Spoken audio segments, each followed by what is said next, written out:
এই ভিডিওতে আমরা জানুয়ারি 2026 সালের সবচেয়ে গুরুত্বপূর্ণ কারেন্ট অ্যাফেয়ার্স MCQগুলি আলোচনা করব, বিশেষ করে সকল প্রতিযোগিতামূলক পরীক্ষার জন্য উপযোগী। শেষ পর্যন্ত দেখুন এবং লাইক, শেয়ার এবং সাবস্ক্রাইব করতে ভুলবেন না। শুরু করা যাক। 2025 সালের জন্য শান্তি, নিরস্ত্রীকরণ এবং উন্নয়নের জন্য কাকে ইন্দিরা গান্ধী পুরস্কার দেওয়া হয়েছিল? সঠিক উত্তর হল বিকল্প বি। গ্রা-মাচেল কোন রাজ্য আনুষ্ঠানিকভাবে ব্যাসিলাস স্যাটিলসকে তার রাষ্ট্রীয় অণুজীব হিসেবে ঘোষণা করেছিল? সঠিক উত্তর হল বিকল্প এ। যিনি ইন্দো-তিব্বতীয় সীমান্ত পুলিশের মহাপরিচালক হিসেবে নিযুক্ত হন। সঠিক উত্তর হল বিকল্প ডট্রয়েট সিং কাপড়।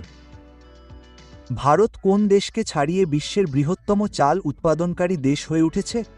সঠিক উত্তর হল বিকল্প এ, চীনের। রাষ্ট্রপতি দ্রৌপদী মুর্মু 2026 সালের জন্য কতটি পদ্ম পুরস্কার অনুমোদন করেছেন?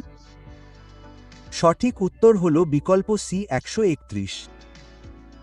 3 বছরের জন্য পারমাণবিক শক্তি নিয়ন্ত্রক বোর্ডের চেয়ারম্যান হিসেবে কাকে নিযুক্ত করা হয়েছিল? সঠিক উত্তর হল বিকল্প ডি, কে বাল সাব্রামানায়ান।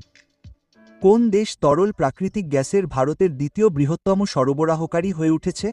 সঠিক উত্তর হল বিকল্প বি, সংযুক্ত আরব আমিরাত। হেনলি পাসপোর্ট সূচক 2026 এ ভারতের স্থান কত? সঠিক উত্তর হল বিকল্প বি, 80। ভারতের সর্বোচ্চ শান্তিকালীন বীরত্বের পুরস্কার অশোক চক্র কাকে দেওয়া হয়েছিল? সঠিক উত্তর হল বিকল্প D, group captain Shubhanshu Shukla. সম্প্রতি কোন রাজ্য গুটকা, শ্লেষ মশলা এবং সমস্ত তামাক ও নিকোটিন পণ্য সম্পূর্ণরূপে নিষিদ্ধ করেছে? সঠিক উত্তর হল বিকল্প বি, ওড়িশা। 11টি প্রধান এশিয়ান অর্থনীতির মধ্যে এশিয়া উৎপাদন সূচক 2026 এ ভারতের স্থান কত? সঠিক উত্তর হল বিকল্প সি, 6তম।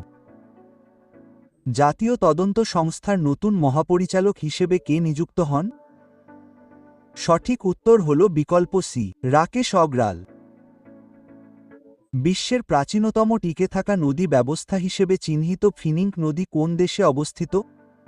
সঠিক উত্তর হল বিকল্প ডি, অস্ট্রেলিয়া। নন্দিনী চক্রবর্তী কোন রাজ্যের প্রথম মহিলা প্রধান সচিব হিসেবে নিযুক্ত হন? সঠিক উত্তর হল বিকল্প সি, পশ্চিমবঙ্গ। কোন রাজ্যের রাজ্যপালের বাসভবন রাজভবন থেকে জনভবনে নামকরণ করা হয়েছে? সঠিক উত্তর হল বিকল্প সি, উত্তরপ্রদেশ।